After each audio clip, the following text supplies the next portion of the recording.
저는 신라환경 관련 특별법의 체계와 적용 관계라는 제목으로 최근 제정된 문화재 관련 법령 중에서 경주 지역에 공통적으로 적용되는 고도육성법과 신라환경법, 세계유산법, 그리고 역사문화권 정비법 상호 간의 관계를 검토하고 적용 우선순위를 정리해보는 그런 발표를 했습니다.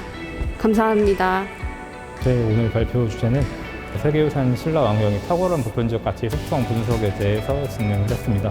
세계유산 신라환경은 이제 경주 역사 유적 지구의 일부분입니다. 하지만 그동안 같이 경주 역사 유적 지구에 포함된 남산 지구의 중요성에 밀려서 그동안 세계유산적 가치로는 큰 빛을 발하지 못했습니다.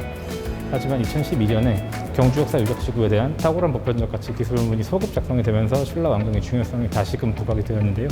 그리고 요즘 신라환경 구성하는 유적에 대한 복원 논의가 더 활발하게 진행이 되면서 이거에 대한 유산영향 평가의 관심도 높아지고 있고, 유산영향 평가의 절차 중 하나인 탁월한 보편적 가치 속성 분석에 대한 필요성도 높아지고 있는 상황입니다.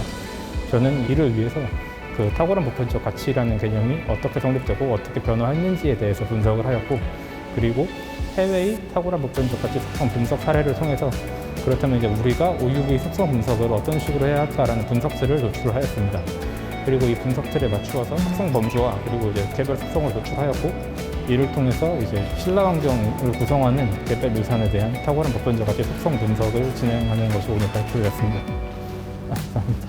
제가 오늘 발표한 내용은 세계문화유산으로서 그 신라환경에 대한 내용입니다. 지금까지 경주 시내에서 발굴 조사된 여러 유적들과 그리고 이런 유적들 조사 내용이 신라환경 안에서 그리고 세계유산으로서 경주 역사지구 안에서 어떠한 의미가 있는지에 대한 내용에 대해서 살펴봤습니다.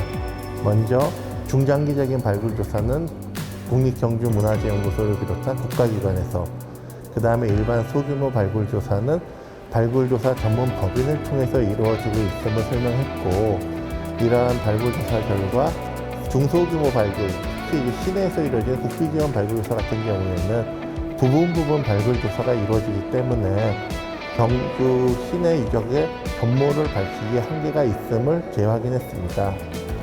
그리고 경주 지역에서 이루어진 발굴조사 자료를 전체적으로 관리하기 위해서는 각각 조사기관에 분산되어 있는 자료를 전산화해서 이를 통합 관리할 수 있는 자료관리소 또는 자료를 정리하고 연구하는 그러한 시설이 필요함을 설명했습니다. 세계유산으로서 등재가 된 경주 역사 유적 지구의 보존관리 체계와 실질적으로 현재 세계유산 협약 속에서 논의되고 있는 거버넌스라는 개념이 어떻게 발전을 하고 정의되고 있는지에 따라서 앞으로 신라환경이 어떻게 보존 관리되고 세계유산으로서의 거버넌스 체계가 구축되어야 하는지에 대한 발표를 오늘 실내회에서 하였습니다. 다양한 이해관계자와 권한 당사자들이 참여할 수 있는 시스템의 구축이 필요하지만 그에 못지않게 경주 신라환경의 보존 관리를 담당하고 있는 조직 체계들이 일원화되고 일관성 있게 관리가 될 수 있도록 제도적인 구축을 하는 것뿐만 아니라 참여자의 확대가 필요하다라는 점을 발표하였습니다.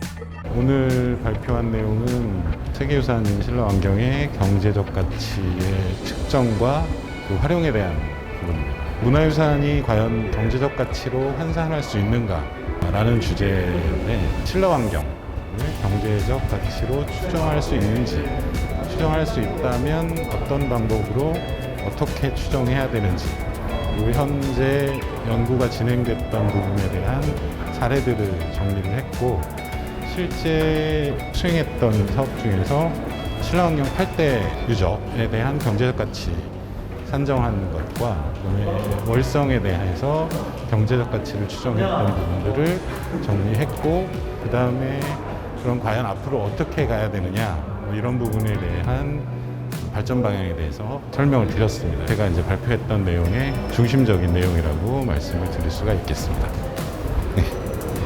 네, 제가 이번에 발표한 신라 역사유적지구랑 마찬가지로 충남 공주에 백제 역사유적지구라는 곳이 있습니다. 이곳에서 공산성 주변에 제2금강교라고 하는 개발 행위가 제시가 되면서 동상선 세계유산에 미치게 될 어떤 영향을 평가하기 위해서 세계유산 영향평가라고 하는 HIA라고 하는 제도가 있습니다. 그 부분을 수행한 책임자로서 신라 왕경도 아마도 유사한 상황일 것 같고요. 그래서 그 부분에 대한 어떤 사례 연구로서 제가 경험했던 바를 나누는 그런 시간을 준비했습니다. 즐겁게 들어주시기 바랍니다. 감사합니다.